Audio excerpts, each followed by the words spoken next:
Greetings and salutations, travelers of the internet. Welcome to the Lit Roundtable. I'm Anna.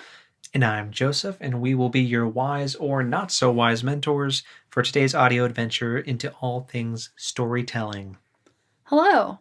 Hello again, episode 1. Woohoo! Which I'm jokingly calling the Phantom Menace, or the Phantom Podcast. The Phantom Podcast. If you missed episode 0 where we introduce ourselves, go check that out. We talk about a lot of things. We introduce ourselves, why we like what we like, what we're going to be doing on the podcast, and all that good stuff. But today we have other stuff to talk about, and Anna's going to kind of lead the way. Yeah. So first of all, when we neglected to explain why we decided to name this thing, what we named it, which is the Lit Round Table, has nothing at all to do with imbibing any kind of mood-altering substances.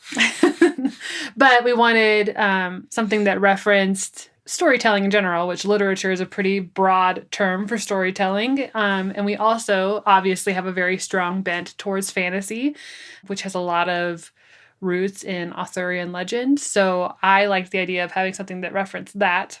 And so a round table seemed like a really clear way to do that. So we spent a lot of time deliberating on what to name this thing, but Lit Roundtable was by far the best thing we came up with. So that's a little bit about the name and why we are calling ourselves what we're calling ourselves. Yep. So perfect. Yeah. So we want this to kind of be a regular thing where we talk about what we're currently ingesting as far as story goes. So I'll let Joseph tell us a little bit about what he's currently reading, watching, playing, lots of different ways to get story in. So what you got going on over there? Yeah. So right now, there's a lot of gaming stuff happening. I am playing through The Last of Us Part 2 and Ghost of Tsushima. The Last of Us Part 2 is one that my wife is really into. She loves that franchise, and she has actually already beaten it. And so I am going through and playing it while she watches and judges. And like, oh, you missed the loot in that cabinet. Oh, thanks. Oh, you need to do this. Oh, okay, thanks. But she is very self-aware that she's a backseat gamer sometimes, but it's fun. Oh, and if you don't know what The Last of Us is, it's a post-apocalyptic zombie infection game, but the zombies are actually, instead of being traditional zombies that are like reanimated dead corpses that eat people's brains, they are zombies that are created by like a kind of a parasitical fungus thing that takes over your brain, kind of like that fungus that takes over bugs like ants and makes them do stuff. It's kind of like that if that somehow evolved to infect humans instead. So it's very fascinating and spooky and exciting. And yeah, so we're playing through the second game of that. And then Ghost of Tsushima is an open world game set in feudal Japan on the island of Tsushima. And it's about the Mongol invasion and about trying to prevent that. And it's very, very, very fun. I love open world games where you can just run around and do whatever you want. Kind of like the Breath of the Wild. That's like probably my favorite open world game I've ever played. Yeah, I love it. That's Zelda, right? Right, that's Zelda. Legend of Zelda, Breath of the Wild. I get some Breath of the Wild vibes in Ghost of Tsushima sometimes. Just like the art style is obviously different because Zelda is way more kind of cartoony, but there's still a lot of the like the wind blowing through the grass, and like it's just I still get vibes from that in Tsushima. So yeah, so those are the games I'm playing right now. As far as books, I mentioned in the last episode that I am slowly chugging away through the first book of Wheel of Time, which is Eye of the World. I've never read the Wheel of Time before, but I know a lot of fantasy fans have. It's a complete series, so I don't have to wait for any new books to come out. Not that I would have a problem with that because it's like a 14-book series, so even if it wasn't complete, by the time I got there, it probably would have been. Yeah. But yeah, I'm really excited about those. It's getting really good. I'm a little over 200 pages in. The characters are all really fascinating. You keep catching glimpses of the world building and kind of the world outside of the small village that the story starts in. So I'm really enjoying that. Awesome. And as far as what I'm watching, well, there's something that we're watching together, which we'll kind of go over later. Because once we're done going over what we're kind of the stories that we're partaking in by ourselves, we're also going to talk about what we're watching together or reading together. But yeah, other than that, my wife and I are also into anime, and we are there's a couple of those that we're trying to chew through. One of them is My Hero Academia, which I really love. And there's one that we keep going back to that we've already finished, that is Hunter. And that is one that we also made Anna sit through. Yes, and which I loved. That was great. Yes. So we love anime also. And yeah, so that's kind of what the stories that I have been enjoying right now. So yeah. So what about you?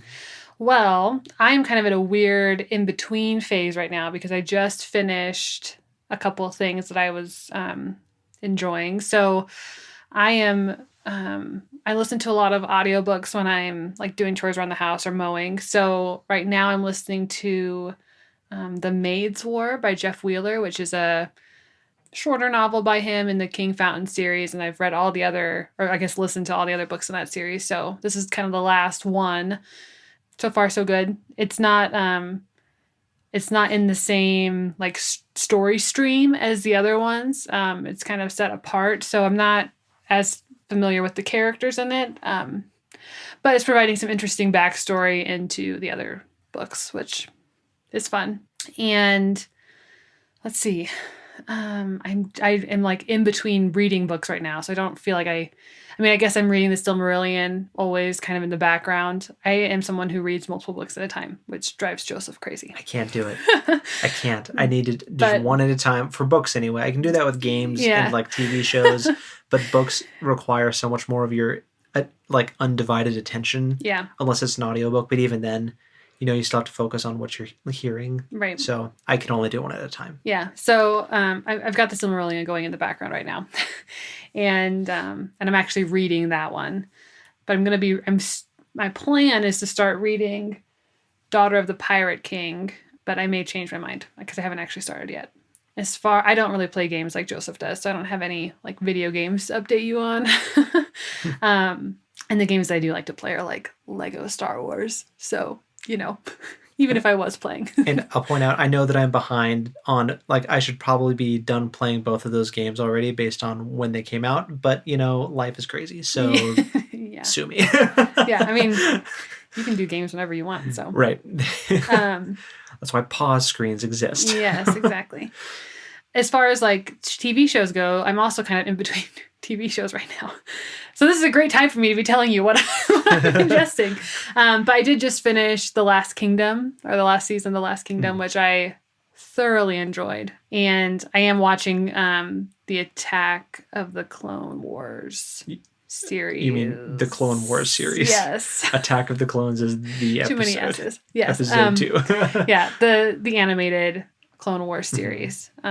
I always get that name. I don't know. Yeah. I have a weird thing with names sometimes where I get things convoluted, but dyslexic moment. I guess it is a little bit like that. So, and I am on season 2 of that. So, which I had not seen. I think I'd seen parts of the first season a couple of different times, but I had never made it past that first season. So I'm getting into some episodes that I haven't seen before, and I'm enjoying that as well. So, which I have seen all of the Clone Wars TV show, so I'm really excited for you to get to some of the later ones where things start to get good. Me too. And you're getting there. I tend to be a multitasker when I'm watching TV, and there are a few shows like Clone Wars that I have a hard time multitasking with. So, it slows me down a little bit because I have to like have devoted time to watch it.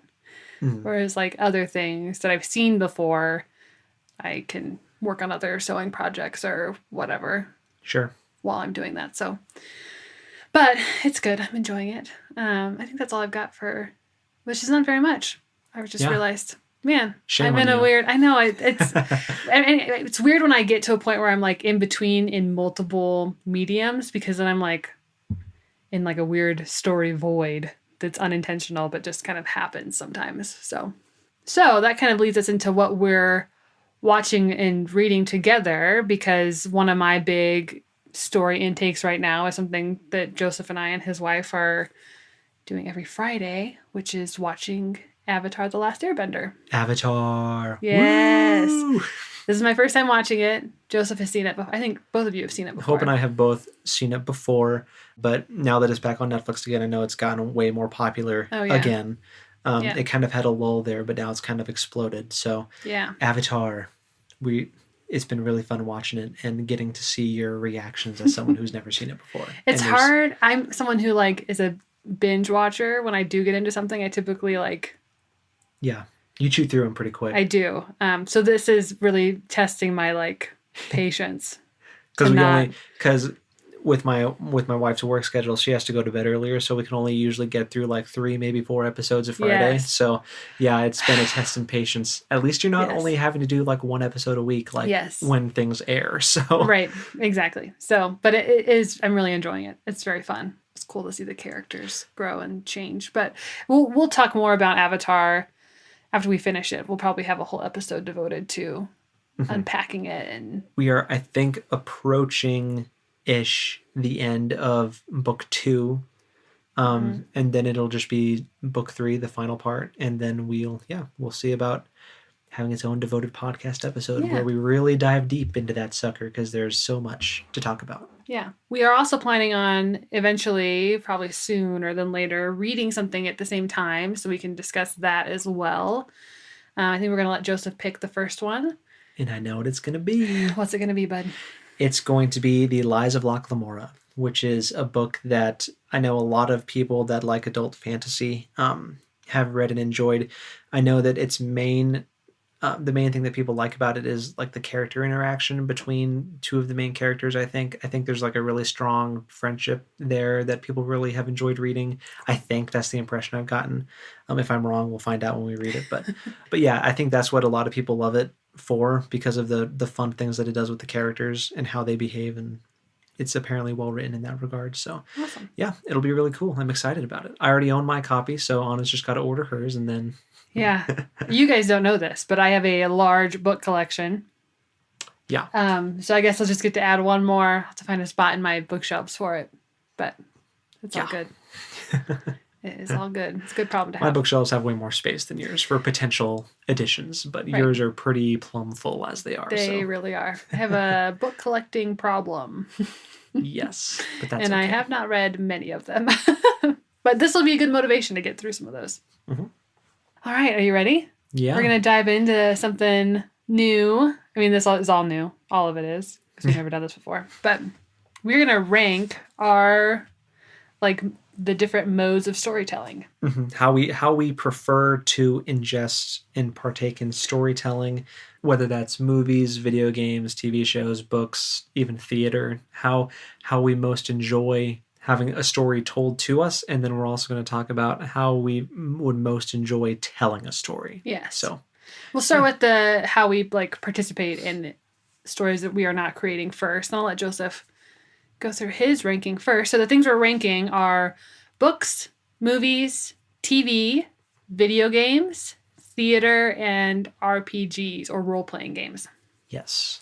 So for me, I think the top of my list for ways that I would most enjoy having a story told to me would probably be, it's up there. It's either video games or books right now, honestly, for my top spot. And the reason I say video games so high is because I like being able to actually control the story a little bit.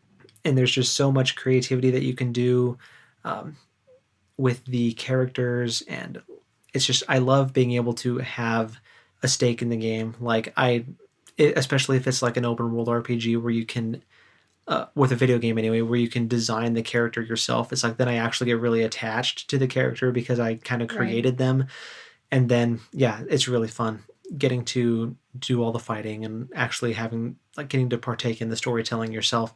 So that one's kind of a cheat because you can kind of have a say in how the story is told. Yeah. But that's part of the reason why I like them so much. So that's what I would say for my top one. And then books, obviously, there's a lot that you can do with books that are more difficult to get away with in TV shows and movies and video games, like especially with like internal dialogue with characters. And it seems like it's one of the best ways to ingest a story. It's also one of the oldest, and there's a reason why it's still popular, even with movies and TV shows and video games. I mean, books are definitely still going strong. I don't know if it's as strong as it once was. Maybe not, but I think they're going to be sticking around for a while. So yeah, books. And then after that, I would probably go with the tabletop RPG. And for similar reasons for the video games, the only reason it's ranked lower is because I haven't done too many of them. We're kind of, actually, we could have listed this as something we're doing together. We took a week off because the person that is DMing for the campaign got married on the day that we normally. I guess that's a good reason to. Yeah, on the day that we would normally week. play, they had their wedding, so we had to put it off a week. Lame, but whatever. But seriously, congrats, Sarah Yes. and Josh. Yes, congrats, you guys. But anyway, the game that we were playing is Feast of Legends, which is the RPG that Wendy's came out with. And it's kind of a, it doesn't take itself too seriously. It knows that it's kind of a jokey kind of like, it's an advertisement. It's basically a giant Wendy's advertisement. Clever platform. Yes. Very clever advertising for Wendy's, especially since you get stat bonuses if you eat Wendy's that day. So yeah, I've eaten more Wendy's in the last month than I probably have eaten in the last 3 years. I agree. That is very accurate. All because I want those sweet, sweet stat buffs. Yes. So that, I think, has the potential to make its way higher on my list. Yeah. And then, okay, so that's tabletop RPGs. You've got theater, movies, and TV left. Theater, movies, and TV. After that, I'm going to say TV. And the reason I put TV above movies is that you have so much more time with a TV show for character development and character arcs. And I think people get way more invested in TV shows. Now, there are also movie series that have managed to pull that off, like the Marvel movies.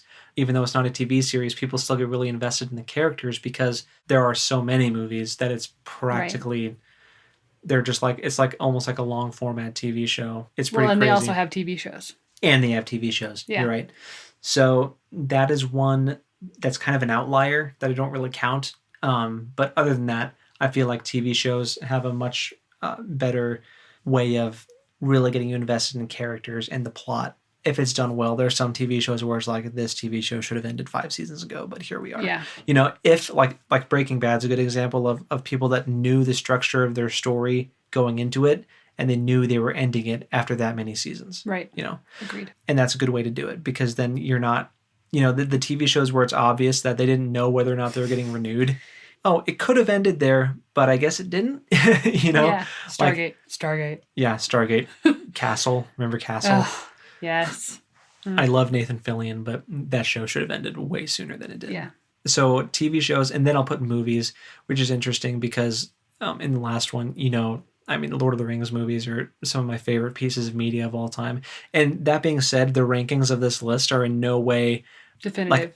They change. Yeah. It depends on the person. And also, I'm not saying that any of these modes of storytelling are bad. They're all good. They're all wonderful, and they all deserve their place on the list. It's just personal preference. So for me, then it would be movies, because I love the visual storytelling aspect of it. I love that it's definitely easier, like TV shows and movies are easier to ingest than video games and books, because you can just kind of turn your brain off and watch.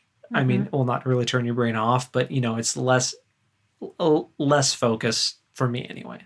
So that's where I would rank movies. And then, theater. But where we live, it's not like we live in New York or somewhere where there's like and we don't even really live in that big of a town. There's not a theater here where people can really. We have a community theater, but they only do like 2 shows a year, and maybe I could be wrong. Sorry. Little theater. I don't even know. Most of my experience with theater has been being in musicals in high school and going to some of the musicals that high schools and colleges have done. I've never been to a professional stage production. So that one also has potential to rise on the list. And that's mostly due to my inexperience that it's so low. Sure. But that's where I'm going to rank it. It's still good. I love Phantom of the Opera and Hamilton and Les Mis and all these things. They're excellent stories, and I love them all, but that's just where it ranks for me. So that's my ranking. So it was video games, and then books, RPG, TV show, movies, theater. Yeah. So yeah.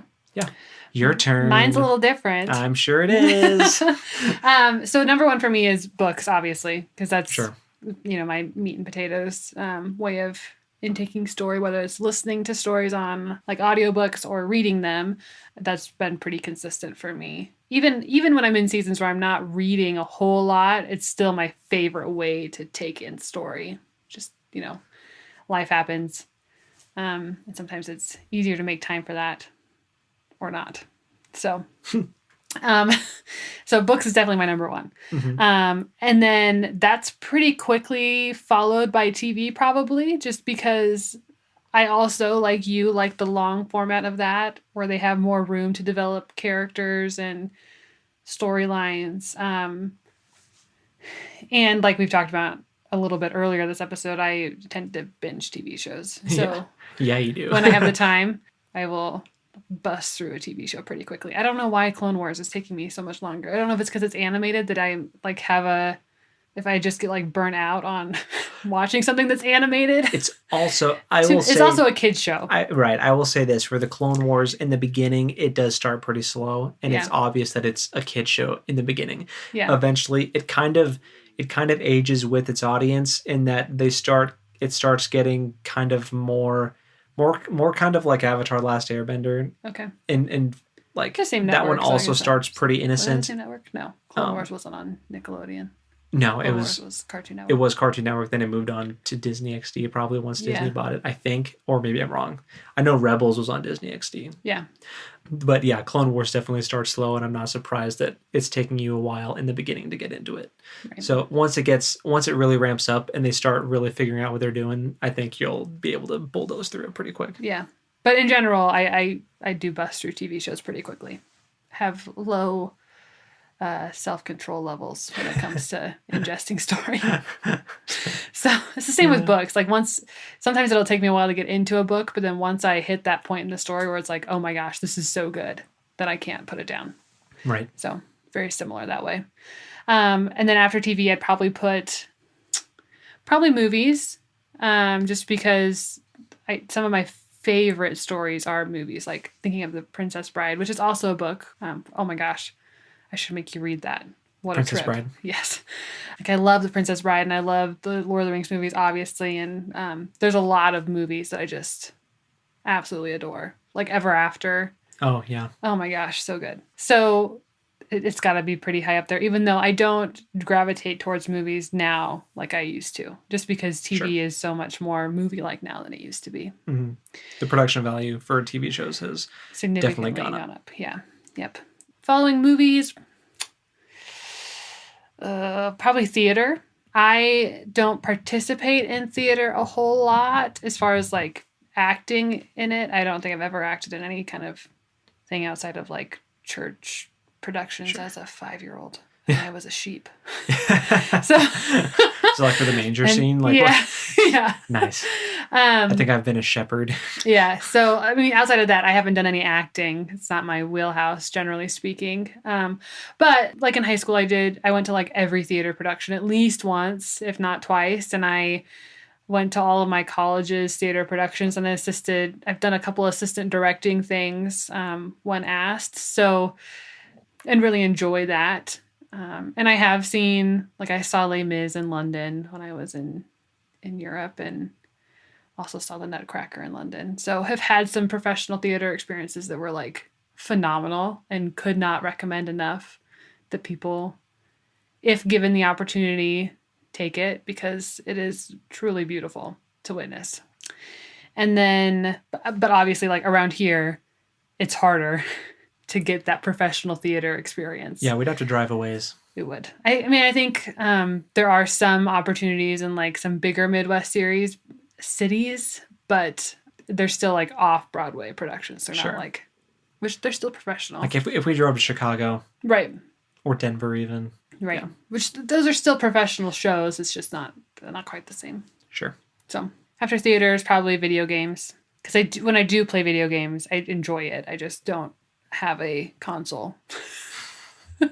So, and then followed by RPGs. Not because I don't like the RPGs. I do. I just, it's not as intuitive for me to participate in. Mm-hmm. Which is funny being a writer. Like you would think that that would be an easy like transition for me to go from like writing a story to participating in a story. But it's something about only having control over one character that makes it really challenging for me to like Sure. fully grasp it. And the RPG that we're playing right now has a ton of people in it. And so it's just like and I don't know any of them except like two. Yeah, a lot of them and are, besides you and Hope. a lot of them are my wife's friends from college. Yeah. So I don't even know a lot of the people, and it's like 10 plus people. Yeah. And so it can get kind of like combat can be really a drag when it takes forever for it to be your turn again, and you're just sitting there hoping you don't get whacked by someone. So right. Yeah. And by the time it does get to my turn, I'm like, I just want to roll so that we can get out of this combat. Yeah. Like I don't want to. I don't know. I have a harder time with it, I guess. So that's why it's at the bottom of my list. Fair enough. But I that doesn't mean that eventually it'll move up higher. Like I think when we do the One Ring RPG, that'll be a little more intuitive for me, just because it's not an advertisement, and it is set in a world that I am very familiar with and very comfortable with, and have written fan fiction in before. Spoiler. That's something for another podcast. Oh, we have to talk about Anna's Lord of the Rings fanfic. Oh man, that was I was so proud of it. One of her first writing escapades on the OneRing.net, or is that where you posted it? It was the OneRing.com. .com. Sorry. They're both live. As far as I know, still live websites. But could you still find that online if you looked for it? Oh, I'm sure. Oh. I'm pretty positive. Ugh, all right, look cringe forward to levels that. just went up so far. Oh yeah, we're gonna talk about that in a future podcast. We definitely 100%. should. I kind of forgot about Maybe that. the next one. Can't believe I outed myself. Really excited about this now. Okay, sorry. Continue. Oh, that's my 6. So that's how I would rank them. But okay, so the way we participate in stories and ingest them is different than creating stories. So I would like to hear like your preferred method of creating stories with that same list. Sure. So this is going to interest people since I went to film school. Film and TV are not at the top of my list. Right. So here's why they're not. Because I have never produced, directed, or made a movie. I have had a hand in pretty much producing and editing and shooting a full feature-length documentary, and that still told a story, but it was a sports documentary, and I'm not a very sporty person. That was just kind of a paycheck. So, I mean, yeah. You know, for people that are really invested in sports, sorry, this probably isn't the podcast for you, but sports. That was really valuable to the people that you were doing it for. Oh yeah, they loved it. It was for a high school team, and the parents were really invested. And the team that it was for a volleyball team, and they actually won state that year. Yeah. So it was awesome that we were able to make that for them. But yeah, it's I think TV and movies are not at the top of my list for actually creating and like telling a story, because they're also two of the most complicated to do and time consuming. I mean, writing is also time consuming, but at the same time, you don't need to spend as much money on equipment to write a book than to shoot a movie. Well, you bring up a good point that making a movie or a TV show also has a huge writing component to it. That's true. So, yeah. You know, once the script is written, then it's time to go into production, and the script can be changing even when you're shooting. So yeah, it often does. Almost every time it does. Yeah. So it maybe isn't fair. Some of these are definitely more I will say multifaceted than others. I did help shoot and produce a lot of student films when I was in film school. Which you enjoyed. And I did enjoy, but it's not at the top. I would say the top of my list for telling a story, I think I would be really excited to actually DM some RPG campaign stuff. Yeah. Because you're not only, it's kind of like writing in a book sense to like, where you want the story to go, but also because there's two different types of writing, right? There's like the outline writers and the discovery writers and it's Mhm. like a mix of both where like I can outline what the story will be, but then we'll see if the characters actually want to do that. Right. Yeah. Well, and the So- characters are totally out of your hands. So, Yeah, for the most part, yeah. yeah. Unless they do something just totally awful and screw everything up. But but yeah, so I think that could be towards the top. Like I really want to, because I did well for the One Ring RPG. It's called being the lore master. So I was the lore master for a couple of kind of one-off games of that you were involved with. And that as was well. really fun. Yeah, so I do want to get back into doing that because I really had a lot of fun planning and preparing and doing that. My next one down that I would be most interested in as far as storytelling would probably also be books because that's something that you can do well. Yeah, I guess because with that one you could be working on something for however long. It doesn't even have to ever get published, Right. but you still get that satisfaction once I think probably the satisfaction of finishing writing a book. I wouldn't know, but I have to imagine it's one of the most satisfying feelings. It's pretty up there, man. Once you put that last punctuation. Oh my gosh. The end. Yeah. I think there's that a special kind of adrenaline high. Yeah. That's my brain is flooded with dopamine right now. Yes. As you type away. Yes. Yeah, I would put that as number 2.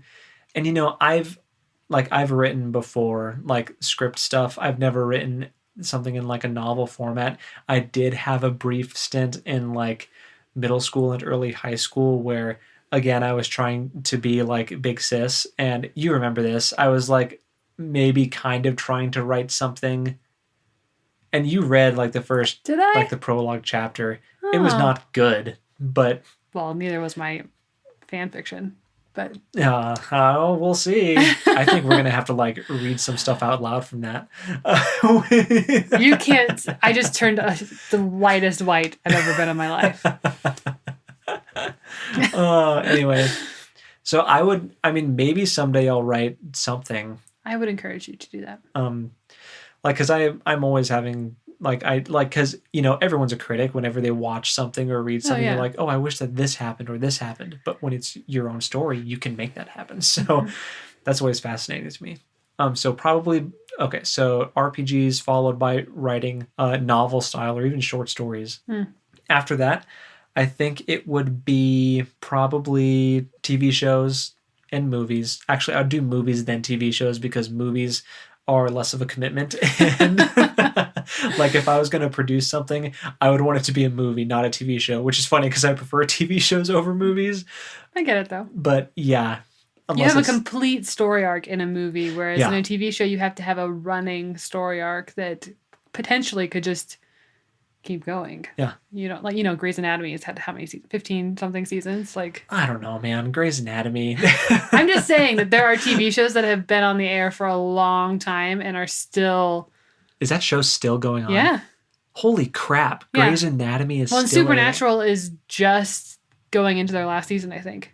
That's true. I could be wrong, but they've also been on the air for a long time. That's another show that in my opinion should have ended. Like I can't speak to it because I haven't seen past I am up to date, and it should have ended several seasons ago.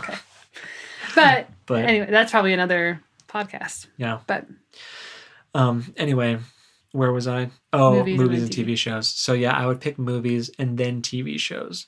They would both be fun, but movies would be easier. So I'm going to be a wuss and choose that over TV shows. Fair. But then TV shows, and then last is video games. You haven't done theater. Oh, theater. Shoot. I should have had these written down in front of me. Sorry, y'all. I've got the list. Yeah, Anna has the notebook in front of her since she's kind of leading the way on this episode. So, theater. I think I would maybe put theater after book. Really?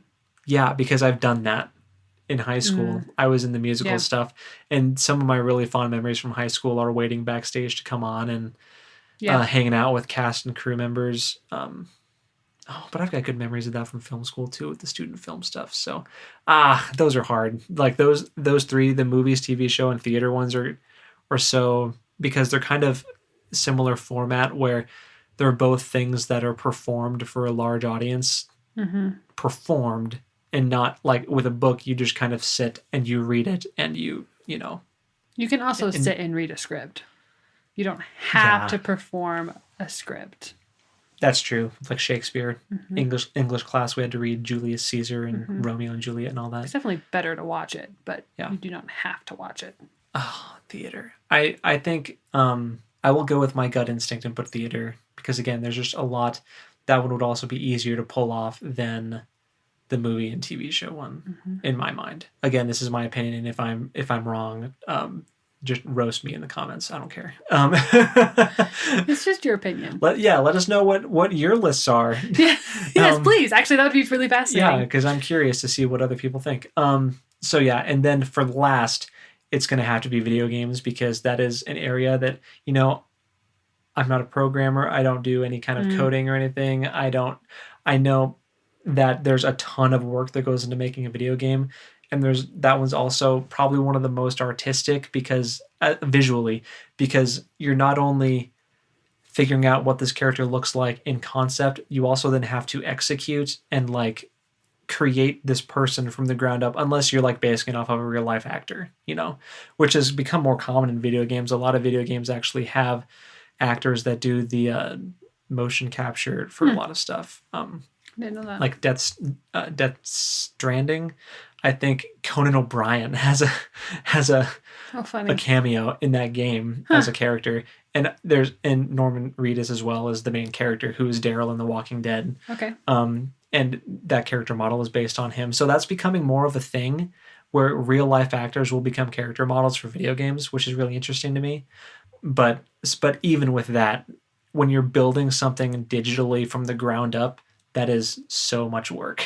And so that's just a wheelhouse that I've never even tried to step foot in. So that's on the bottom of my list. But so much respect for the people that do that professionally.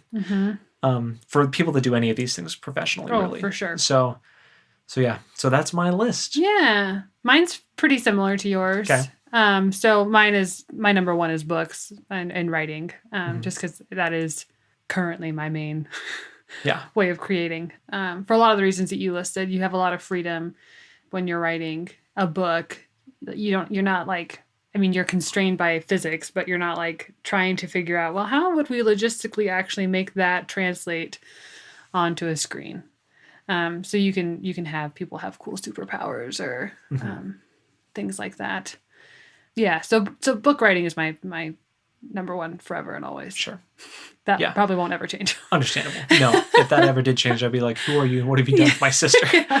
And that's followed by, I'm going to cheat a little bit here and just say script writing. Because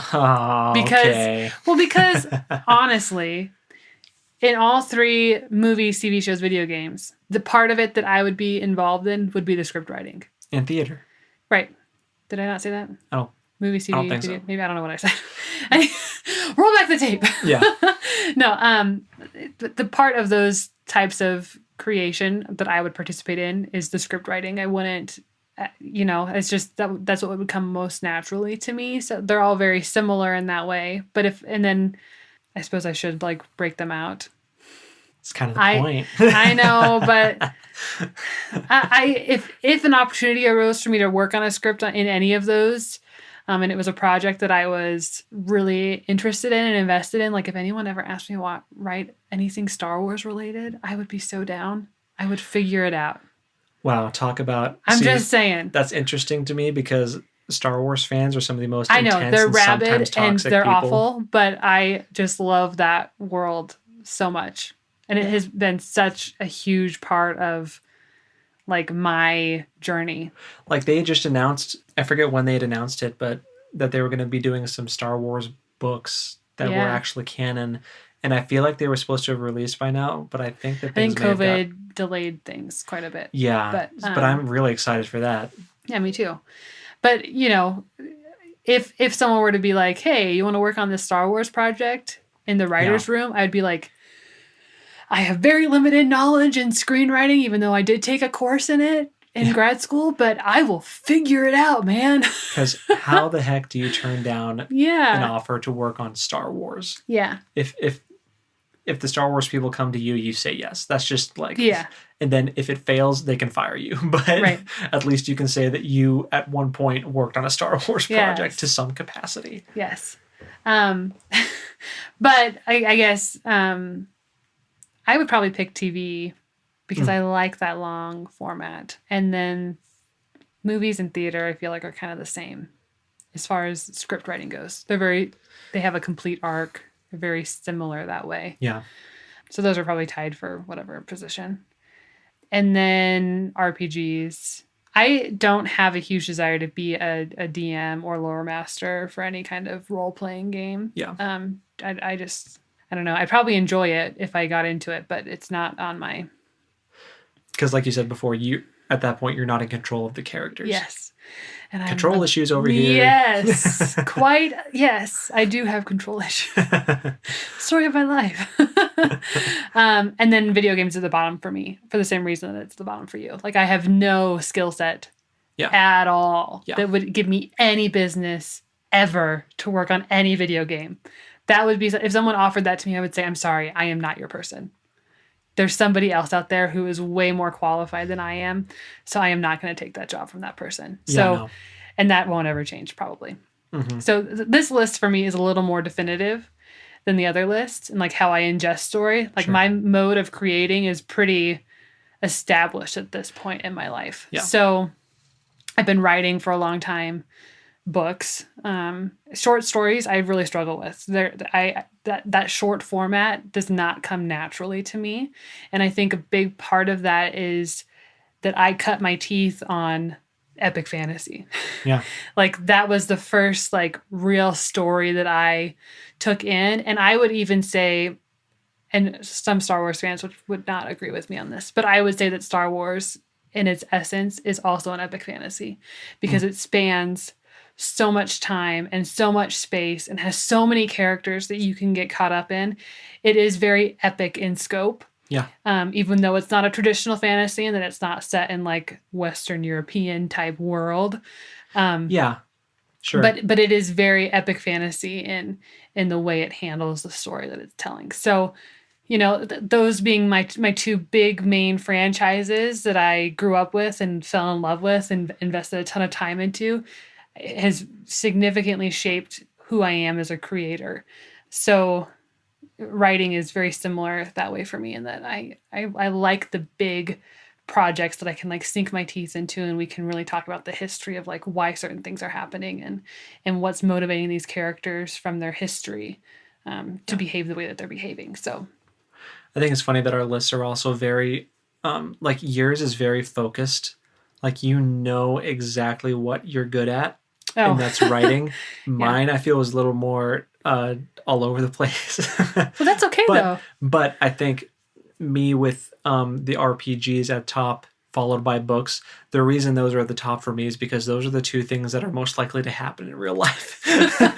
Right. I mean, your film school experience, what you put emphasis in that degree was post-production editing, which is not... You're shaping the story after the like principal footage has been taken care of and handed to you. Exactly. Yeah. So it's not you're not in the developing stages at that point. You know what I mean? So it's a different part of the creative process that's very important and critical to the piece actually being something that's ingestible and enjoyable for the audience. But I was never a screenwriting major. Right. So it makes sense to me that your order went in the way that it did. Except I was surprised that you said book writing so high up on the list because I didn't realize that. I don't remember that thing that you were working on in, middle school. I don't think it still exists even. I think I deleted it. Oh, no. Out of shame. That's too bad. I never delete anything. Well, you might regret that later when we drudge I'll up. die someday and then you'll be my Christopher Tolkien and publish everything for me posthumously and I'll be like, gosh, from heaven, why? your early drafts of these things weren't meant for people. No one was meant to see this. Toy Wars suddenly becomes a hit. Toy Wars. And Yeah. those plastic eggs. Yeah. Call back to episode 1. Or Yep. episode 0, I guess. Episode 0. Yeah. It's funny.